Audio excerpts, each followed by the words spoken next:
Futures and options ട്രേഡിങ്ങിന് വല്ലാത്തൊരു ഭ്രമമാണ് അടുത്ത കാലത്ത്. വൻതോതിൽ നിക്ഷേപകർ എത്തുന്നു, വലിയ നഷ്ടം വരുത്തുന്നു. ഇതിൽ ഓഹരി വിപണി നിയന്ത്രകരായ സെബി പലപ്പോഴും ആശങ്ക പ്രകടിപ്പിച്ചതാണ്. ഇതിനു പിന്നാലെയാണ് F&O വ്യാപാരം നിയന്ത്രിക്കാൻ വിദഗ്ധ സമിതി വിവിധ ശുപാർശ നൽകിയത്. അതിൽ 6 നവംബർ 20 മുതൽ നടപ്പാക്കാൻ സെബി തീരുമാനിച്ചിരിക്കുകയാണ്. നിക്ഷേപകരെ സംരക്ഷിക്കുന്നതിനൊപ്പം വിപണി സ്ഥിരത ഉറപ്പുവരുത്തുന്നതിനും വേണ്ടിയാണ് സെബിയുടെ ഈ നീക്കം.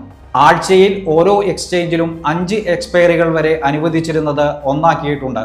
ഉദാഹരണത്തിന് BSE എടുത്താൽ സെൻസെക്സും ബാങ്കെക്സും എന്ന 2 കോൺട്രാക്ട് എക്സ്പയറിയാണ് ഉള്ളത്. സെബിയുടെ പുതിയ നിയമമനുസരിച്ച് ഇനി ഇതിൽ ഏതെങ്കിലും ഒന്ന് മാത്രമേ ആഴ്ചയിൽ ഉണ്ടാകൂ. അതുപോലെ NSEയിൽ നിഫ്റ്റി, ബാങ്ക് നിഫ്റ്റി തുടങ്ങി പല ഇൻഡെക്സുകളിലായി എല്ലാ ദിവസവും എക്സ്പയറി കോൺട്രാക്റ്റുകളുണ്ട്. ഇതും ഇനി ഒന്നിലേക്ക് ചുരുക്കിയേക്കും. ഇടപാടുകളുടെ ലോട്ട് സൈസ് 10 ലക്ഷം രൂപ വരെ ആയിരുന്നത് 15 മുതൽ 20 ലക്ഷം രൂപ വരെയായി വർദ്ധിപ്പിച്ചതാണ് മറ്റൊരു മാറ്റം.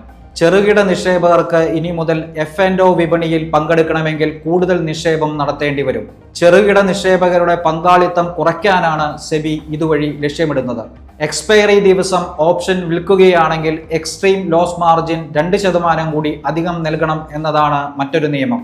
ഉയർന്ന ട്രേഡിംഗ് വോളിയം നടക്കുന്ന സെഷനുകളിൽ നിക്ഷേപകരെ സംരക്ഷിക്കാൻ വേണ്ടിയാണിത്. പുതിയ നിയമത്തിൽ കരാറിനുള്ള മിനിമം തുക ഉയർത്തി. കൂടാതെ ഓപ്ഷൻ വാങ്ങുന്നവർ ഉയർന്ന പ്രീമിയം മുൻകൂറായി തന്നെ നൽകേണ്ടിയും വരും. നേരത്തെ ബ്രോക്കറേജ് സ്ഥാപനങ്ങളുടെ ഈടിൽ ഇടപാടുകൾ അനുവദിച്ചിരുന്നു. വീക്കിലി എക്സ്പയറികളുടെ എണ്ണം കുറയ്ക്കുകയും കലണ്ടർ സ്പ്രെഡ് ബെനിഫിറ്റ് ഇല്ലാതാക്കുകയും ചെയ്യുന്നത് റീറ്റെയിൽ ഓപ്ഷൻ ട്രേഡിംഗിൽ പങ്കാളിത്തം കുറയ്ക്കാൻ ഇടയാക്കും. വലിയ ഫ്രീക്വൻസി ട്രേഡിംഗും ഊഹക്കച്ചവട രീതിയും കുറയ്ക്കാൻ ഇത് സഹായിക്കുമെന്നാണ് അനലിസ്റ്റുകൾ വിലയിരുത്തുന്നത്.